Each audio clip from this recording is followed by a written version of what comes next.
Ukraine വെടിനിർത്തൽ ചർച്ചകളുടെ ഭാഗമായി അമേരിക്കൻ പ്രസിഡന്റ് ഡൊണാൾഡ് ട്രംപ് ഇന്ന് റഷ്യൻ പ്രസിഡന്റ് വ്ളാഡിമിർ പുടിനുമായി സംസാരിക്കും. ടെലിഫോണിലൂടെയായിരിക്കും ചർച്ച നടക്കുക. ചർച്ചകൾക്ക് മുൻപ് തന്നെ വെടിനിർത്തൽ സംബന്ധിച്ച വിവിധ വിഷയങ്ങളിൽ റഷ്യയുമായി ധാരണയായതായി ട്രംപ് അറിയിച്ചു. കൂടുതൽ വിവരങ്ങളുമായി ഇന്റർനാഷണൽ ഡെസ്കിൽ നിന്നും ഐസൺ ജോസ് ചേർന്നുണ്ട്. ഐസൺ, നിർണായകമായൊരു ചർച്ചയാകും ഇനി നടക്കാൻ പോകുക. പ്രത്യേകിച്ച് നമുക്കറിയാം, യുക്രൈൻ യുദ്ധം അല്ലെങ്കിൽ യുക്രൈൻ സംഘർഷം വളരെ നാളുകളായി തുടരുകയാണ്. അതിലൊരു ശാശ്വതമായൊരു പരിഹാരം ഉണ്ടാകണമെന്നുള്ളൊരു ആവശ്യമാണ് ലോക നേതാക്കളൊക്കെ തന്നെ ഉറ്റുനോക്കുന്നത്. ഒരുപക്ഷെ ഈ ഒരു ചർച്ച അതിനൊക്കെ വഴിവെക്കുമെന്നുള്ളൊരു കാര്യമല്ലേ ഉള്ളത്? തീർച്ചയായും ഈ ചർച്ച യുക്രൈൻ യുദ്ധത്തിൻ്റെ ഒരു പരിസമാപ്തിക്ക് വേണ്ടിയുള്ള നീക്കങ്ങൾ പ്രധാനമായും നടത്തുമെന്ന് തന്നെയാണ് നമുക്ക് മനസ്സിലാക്കാൻ സാധിക്കുന്നത്. അത്തരത്തിലുള്ള ചർച്ചകൾ തന്നെയായിരിക്കും ഉണ്ടാവുക. പ്രധാനമായും അത്തരം ചർച്ചകൾ തന്നെയായിരിക്കും ഉണ്ടാവുക. നമുക്കറിയാവുന്നതാണ്, അമേരിക്കയുടെ ഒരു റൗണ്ട് ചർച്ചകൾ, അതായത് യുക്രൈനുമായും അതുപോലെ തന്നെ റഷ്യയുമായുള്ള പ്രാഥമികമായ റൗണ്ട് ചർച്ചകളെല്ലാം തന്നെ പൂർത്തിയായി. ഇപ്പോൾ അമേരിക്കൻ പ്രസിഡൻറ്റിൻ്റെ മേശയിലേക്കാണ് ഇപ്പോൾ ചർച്ചകളെല്ലാം എത്തിയിരിക്കുന്നത് എന്നതുകൊണ്ട് തന്നെ ആ ചർച്ചകൾ തുടർന്ന് പോകുന്ന സാഹചര്യത്തിലാണ് പുടിനും അതുപോലെ തന്നെ ട്രംപും തമ്മിൽ ടെലിഫോണിൽ സംസാരിക്കാനുള്ളൊരു നീക്കങ്ങൾ നടക്കുന്നത്. ഇന്ന് രാത്രിയോടെ ഈ ടെലിഫോൺ സംഭാഷണം നടക്കുമെന്നാണ് നമുക്ക് ലഭ്യമാകുന്ന വിവരം.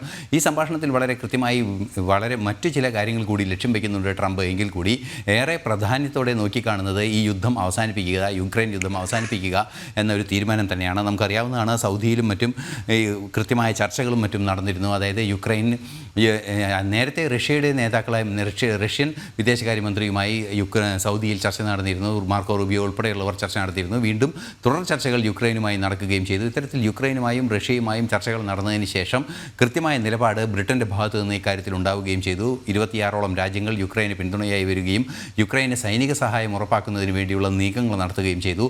വീണ്ടും ഈ വെടിനിർത്തൽ ധാരണ യാഥാർത്ഥ്യമാകുന്നതോടെ സൈനികമായി ഒരു ആക്രമണം റഷ്യ യുക്രൈന് നേരെ നടത്തില്ല എന്ന് ഉറപ്പുവരുത്തുന്നതിന് വേണ്ടി സൈനിക സഹായം, അതായത് അമേരിക്ക നൽകിയിരുന്ന സൈനിക സഹായം പുനഃസ്ഥാപിക്കുന്നത് സംബന്ധിച്ച് ആലോചിക്കുമെന്ന നിലപാടുകളെല്ലാം തന്നെ അമേരിക്ക വ്യക്തമാക്കുകയും ചെയ്തിരുന്നു. ഇത്തരത്തിൽ നിരവധിയായ ചർച്ചകൾ നടന്നതിന് ശേഷമാണ് ഇപ്പോൾ പ്രസിഡന്റിൻ്റെ മേശയിലേക്ക് കാര്യങ്ങൾ എത്തിയിരിക്കുന്നത് എന്നതാണ് ഏറെ ഗൗരവത്തോടെ നോക്കിക്കാണേണ്ട വിഷയം. ഇന്നത്തെ ചർച്ചയിൽ ഇക്കാര്യത്തിൽ ഒരു അന്തിമ തീരുമാനം, വെടിനിർത്തൽ 30 ദിവസത്തെ താൽക്കാലിക വെടിനിർത്തലിന് റഷ്യ എടുക്കുന്ന നിലപാടെന്ത്?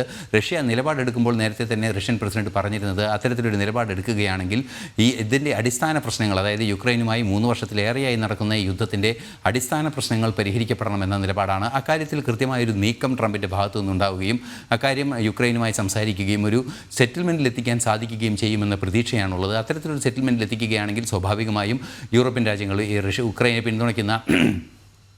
യുക്രൈനെ പിന്തുണയ്ക്കുന്ന 26ഓളം യൂറോപ്യൻ രാജ്യങ്ങൾ ഇക്കാര്യത്തിൽ കൃത്യമായൊരു നിലപാട് സ്വീകരിക്കുകയും ചെയ്യും. അതുകൊണ്ട് തന്നെ ഈ യുദ്ധം ഒരു സമാധാനത്തിലേക്ക് നീക്കിക്കൊണ്ടു പോകുന്നതിനുള്ള കാര്യങ്ങൾ തെളിഞ്ഞു വരുന്നതെന്ന് തന്നെ മനസ്സിലാക്കാവുന്ന ഒരു പശ്ചാത്തലമാണ് നിലനിൽക്കുന്നത്. എങ്കിൽ കൂടി ഈ ചർച്ചയിൽ വളരെ ഗൗരവമായി ഈ വിഷയങ്ങളെല്ലാം തന്നെ ചർച്ച ചെയ്യപ്പെടുമെന്ന് തന്നെയാണ് അറിയാൻ സാധിക്കുന്നത്. മറ്റ് ചില സുപ്രധാന വിവരങ്ങളും ഈ ചർച്ച സംബന്ധിച്ച് പുറത്തു വരുന്നുണ്ട്. അത് ഈ പവർ പ്ലാന്റുകൾ സ്ഥാപിക്കുന്നത് സംബന്ധിച്ചും അക്കാര്യത്തിൽ, അതായത് പവർ പ്ലാന്റുകളുടെ സഹകരണം, അത്തരത്തിലുള്ള കാര്യങ്ങൾ, അതായത് വാണിജ്യ ഊർജ്ജ രംഗത്തെ സഹകരണം ഇരു രാജ്യങ്ങളും തമ്മിൽ നടത്തുന്നത് സംബന്ധിച്ചുള്ള ചർച്ചകളുമെല്ലാം തന്നെ പുടിനും ട്രംപും ചേർന്ന് നടക്കുന്ന ഈ ടെലിഫോൺ സംഭാഷണത്തിൽ ഉണ്ടാകുമെന്നാണ് പ്രതീക്ഷിക്കുന്നത്. എങ്കിലും ഏറ്റവും സുപ്രധാനമായ കാര്യം ഈ വിഷയം തന്നെയാണ്, അതായത് യുക്രൈൻ യുദ്ധം തന്നെയാണ് എന്നാണ് അറിയാൻ സാധിക്കുന്നത്. ഇത് വലിയ പ്രതീക്ഷയോടെ തന്നെ കാത്തിരിക്കുകയാണ് യുക്രൈനും അതുപോലെ തന്നെ വ്ളാഡിമിർ പുടിനും. എല്ലാവരും തന്നെ യുക്രൈൻ ഇക്കാര്യത്തിൽ ഏറെ പ്രതീക്ഷയോടെ കാത്തിരിക്കുന്നതിൻ്റെ അടിസ്ഥാന കാരണം, വെടിനിർത്തൽ സാധ്യമാവുകയാണെങ്കിൽ തീർച്ചയായും യുക്രൈനെ സംബന്ധിച്ചിടത്തോളം അത് വലിയ ഒരു നേട്ടം തന്നെയായിരിക്കും. അത്തരത്തിൽ സുരക്ഷിതമായൊരു സാഹചര്യം യുക്രൈൻ ഒരുക്കാൻ സാധിച്ചിരിക്കുന്നു.